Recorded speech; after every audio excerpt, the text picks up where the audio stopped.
Good morning, everyone. It is my real honor to open the first PILnet Global Forum in Asia. While it's my honor,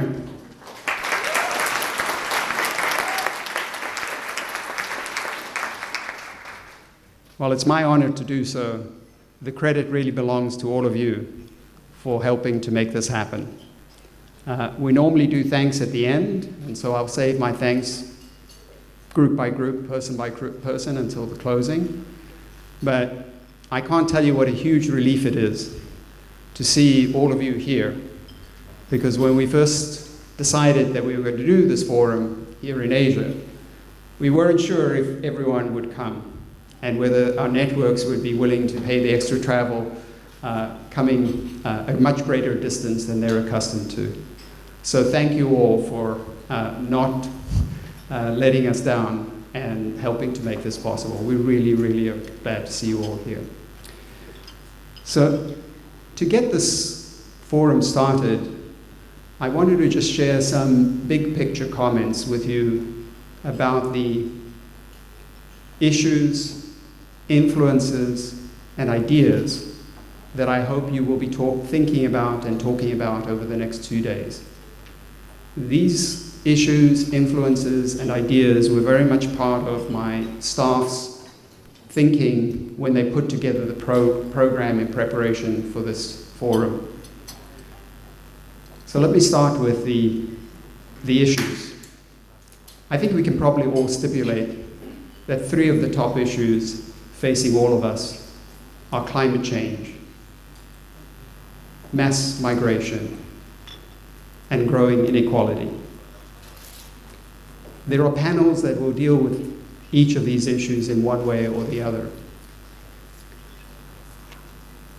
These issues are coming up in our daily lives and in our work and in the challenges facing our organizations. The thing that concerns me the most about these issues is what they mean for the health and resilience of our societies. Climate change is already a massive disruptive force. Fires in Australia yesterday is a clear reminder of the impact and disruption that climate change is already having.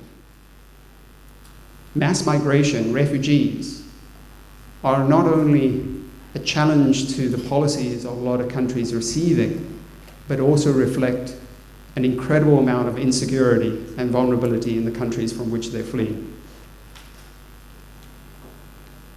And then growing economic inequality is just sucking the lifeblood out of our societies. We cannot be resilient with this degree of inequality in our societies. So those are the issues. The big influences. What are the big drivers of change? The first big driver that I see is competition and the way that our societies try to organize to benefit from competition. Competition is both an organizing and a disorganizing force in our societies. And I think right now, many of us are feeling that the way that competition is playing out is very unfair and unequal. The results seem skewed, the system seems rigged. I had the pleasure of reading a really terrific book, which I'm going to recommend. I'll recommend 3 books to you today. This book is one called Transaction Man, written by Nicholas Lehman. And it's the first book written in reflection of the financial crash that goes beyond the sort of micro details of the economic crash, that really looks at the big picture trends of how our societies have changed, how power has moved from government to corporation, and from corporation to investors. So if you're interested in wrapping your head around how competition is influencing our societies, that's one really great book.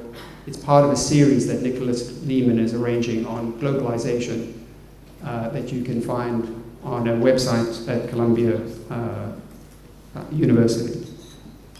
A second major driver of change is data, and how we are seeking to make smarter and more effective use of data. If exploitation in the industrial age was meant being alienated from the fruits of your labor by the owners of the means of production, exploitation in the digital age means being alienated from your future by the owners of data. Or to put it in the words of Vladimir Putin, whoever masters AI will become the ruler of the world. So I'll bring up my second recommendation for reading. There's a book called The Four by Scott Galloway. He writes in a slightly irreverent style, but it's an incredibly readable account of the four great tech companies, Apple, Google, Facebook, and Amazon. And it's a great explanation of the business model that they've developed to take advantage of data. And then the third major driver I see are networks. The way that the world today has become hyper-connected. And this is resulting in what some are calling new power. This is my third book recommendation. Jeremy Hyman's and Henry Timms published this book in which they try and explain this phenomenon of new power. I can't say that I've fully wrapped my head around how new power is different from old power. But if you read this book, I think you will find that there's some pretty compelling descriptions of what the authors liken to new power working like an electric current. It's most effective when it is channeled rather than hoarded. So those are some of the big influences behind the issues that I hope you will be talking about during the next couple of days. So let me then turn to the last part, which is the big ideas.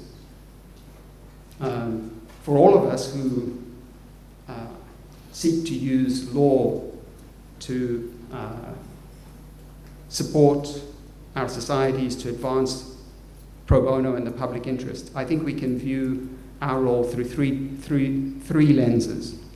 The first lens is human rights. Second lens is rule of law. And the third lens is access to justice. The first one is the one I'm most comfortable speaking about because I grew up as a human rights lawyer. The human rights framework was developed initially to deal with government accountability and to prevent global wars.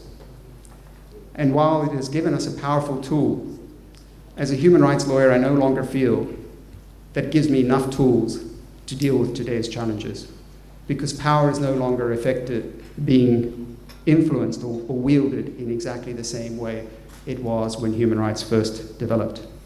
So simply put, I think the legal toolbox is too small for the challenges we face. Let me turn to rule of law. As a former constitutional law teacher and international justice advocate, I see our rule of law institutions, whether governmental or intergovernmental, as buckling under the weight of corruption and nativist prejudices. Simply put, I think our legal institutions are too often failing to treat like cases alike, which is the core of rule of law, and to be seen to be acting in a manner that is fair. So what does that mean for all of us who care about access to justice? We are, whether we like it or not, the last front line in our societies. How law works in our societies is going to determine the health and resilience of the way that our societies deal with the issues and influences that I just described. Fortunately, SDG 16, which many of you know, UN Sustainable Development Goal 16, directly speaks to the importance of access to justice as an organizing principle for sustainable development. Unfortunately, I don't think SDG 16 goes nearly far enough. So my plea to you today is to be as imaginative and as innovative as possible in thinking about what it means to ensure that law works for all in our societies. Let's together identify the barriers, whether concrete or conceptual, that limit who benefits from the vast amount of legal expertise available in our networks. In a very real sense, we are involved in a frontline struggle for the future of our societies. This is an access to justice struggle that PILnet and all of you here are uniquely well placed to fight. And make no mistake, this is a fight. It's important that we all be as engaged, empowered, and enabled as possible. Thank you.